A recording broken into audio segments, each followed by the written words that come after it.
Hello friends, நான் தான் உங்கள் அவ்வாஸ் கிச்சன். நம்ம இன்றைக்கி வீடியோவில் என்ன பார்க்க போகிறோம்னா மின்ட் ரைஸ் பார்க்க போகிறோம். அதுக்கு முன்னாடி மறக்காமல் நம்ம வீடியோ பிடிச்சிருந்தா லைக் பண்ணுங்கள், நம்ம சேனலை சப்ஸ்கிரைப் பண்ணுங்கள் மற்றும் உங்கள் ஃப்ரெண்ட்ஸுக்கு ஷேர் பண்ணுங்கள். வாங்க வீடியோக்குள்ளே போவோம்.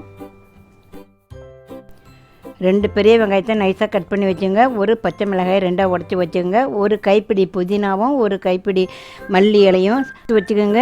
இஞ்சி 2 துண்டு, பச்சை மிளகாய் 2, பூண்டு 10 பல்.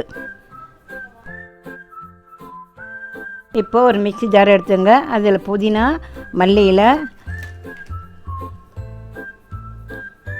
இஞ்சி, பச்சை மிளகாய், பூண்டு எல்லாத்தையும் ஒன்றா போட்டு ஜாரில் மிக்சியில் நல்லா அடிங்க.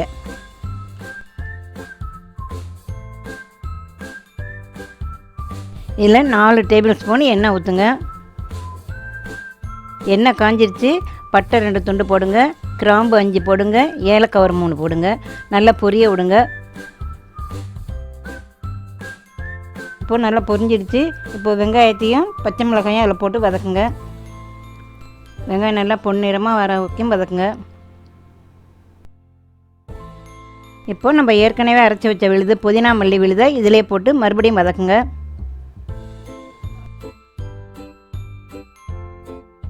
இப்போ ஜாரை கழுவி கொஞ்சமாக தண்ணி ஊற்றிக்கோங்க.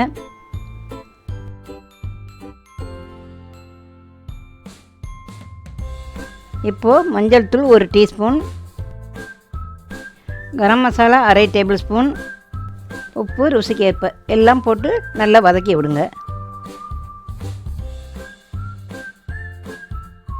இப்போது ஒரு 3 நிமிஷம் மீடியம் ஃப்ளேமில் வச்சு நல்லா மூடி வைங்க. இப்போது ஓப்பன் பண்ணி பாருங்கள். 3 நிமிஷம் ஆயிடுச்சு.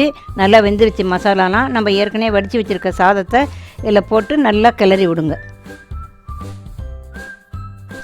இது ஆப்ஷன் தான். மேலே கொஞ்சம் முந்திரியும் ஃப்ரைடு ஆனியனையும் போட்டிங்கன்னா நல்லா பார்க்கவே அருமையாக இருக்கும். இப்போது எல்லாத்தையும் நல்லா கிளறி விடுங்க. இப்போ மேலே கொஞ்சம் கொத்தமல்லி தூவி விடுங்க. அவ்வளவுதான். இப்போ உங்களுக்கு அருமையான ரெஸ்டாரண்ட் புதினா ரைஸ் ரெடி. சாப்பிட்டு பார்த்துட்டு செஞ்சு பார்த்துட்டு எப்படி இருக்குன்னு கமெண்ட்டில் சொல்லுங்கள். நன்றி, வணக்கம்.